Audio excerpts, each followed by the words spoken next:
profession, I come to understand that I belong to a time of history which I may aptly call a watershed period of the history. Watershed period of the history in the sense that during my formative years,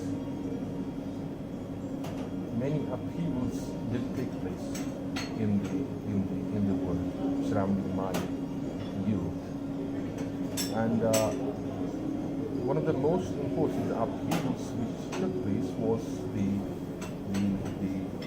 end of the Cold War and the fall of the Berlin Wall. I fortunately or unfortunately have been a witness to the fall of the Berlin Wall, and I have been witness to the fall of the communist Russia or Soviet Russia. Not only that, I have also been a witness to the fall of communism in India, in one of the bastions of India, that is the West Bengal.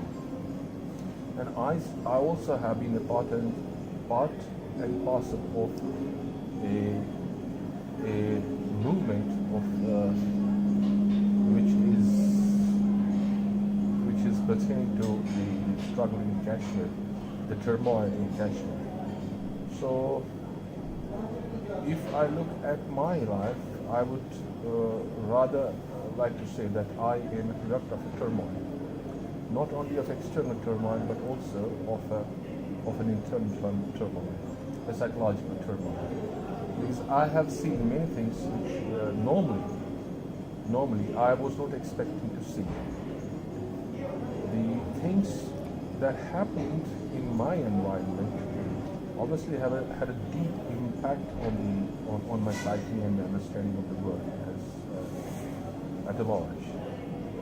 And then, as far as my profession is concerned, I deal with those patients who are terminally ill, usually terminally ill, and their lifespan usually is not in decades, it's in years. And when you deal with such patients who are struggling for life, and the families who are also struggling for the life of their loved ones, obviously it does have a deep impact on the psychology of the person, and I'm no exception to that. And I feel that this type of the environment in which I was born and brought up did have a deep impact on my psychological milieu, and ultimately that has led to a deep stage of or deep contemplation about the life overall, and somehow it has pushed me out of that shell of professionalism or the shell of my profession, which usually keeps a person like me very much busy within that. But I have always tried to come out of that small circle of my professional life into the larger aspects of life. I think that is what has been on my mind all along, and I think that has been a factor which has pushed me to go into the outer world and read and write about the things which somehow belong to the overall life pattern of the society. Thank you. When we look at history, historically, the doctors have had made,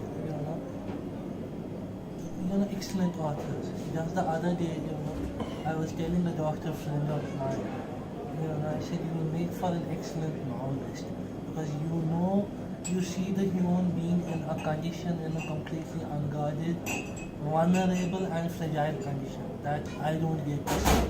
And you are privy to secrets that you normally would hide from others. And there have been successful and very memorable instances of doctors turning literatures. You have Chicago, you have Arthur Conan Doyle, Keats was in a purgatory. And yet you chose of non-fiction, of sort of digressing with these illustrious predecessors of yours, not poetry, not short story, not novel, but you chose to just write in the genre of motivational speaking. So why? What's the significance of this genre in this? What motivated this choice? Yes, actually, I'm a man of. I can say I'm a man of science, and I deal with the facts, and I deal with mostly with the realities of life, right? And there is a period in everybody's life wherein one is more inclined towards the fiction and more inclined towards the mythological parameters of life. But then, when I talk about my profession, although my profession or medical science is not a very, very accurate science in the sense of the word, it's not mathematics, but it is fairly advanced branch of science and deals with the human body in a almost a factual way. Dealing with human body does not always mean that you have to be only factual or data based. It does not exclude the parameter of spirituality from the facts, but the main thrust is on data. Main thrust is on the experimentation and experimental treatments and innovations. I think the approach I have taken in this particular book of the Sacred, is based on that mindset of just taking into consideration the available data and the available research in the field of medical sciences, in the field of physics, chemistry, and literature, even history, and other humanities. I feel that yes, fiction is part and parcel of life. But I think somehow that when you come out into the real life, I think what matters is that how you approach to the so-called realities of life. Although philosophically saying there is nothing like reality, but then there is something which is happening around you, and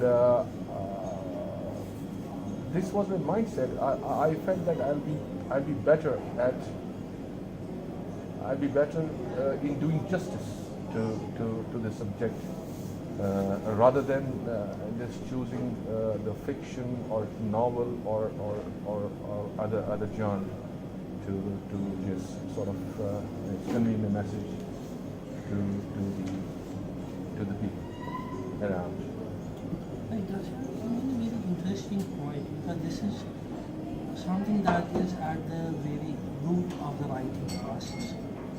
The choice that you make, what you will be able to do justice to and what you will not be able to do justice to. I believe this is the first question that confronts the reader. So how does one, drawing from your own experience, how does one make this difficult choice? How does one know, is there a way?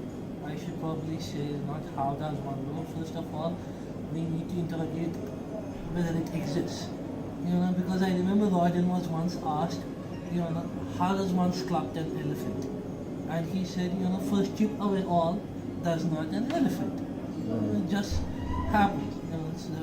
I believe it was this poet who said poetry comes as naturally to a person as they used to a tree. We don't know how it comes, we just know it's there. But is there any underlying process, any underlying thought process, any hints, any approach, any tactics that one evolves to see whether one can do justice to this genre or not? Did it in your case involve any introspection, or you just knew from the very beginning that this is what I want to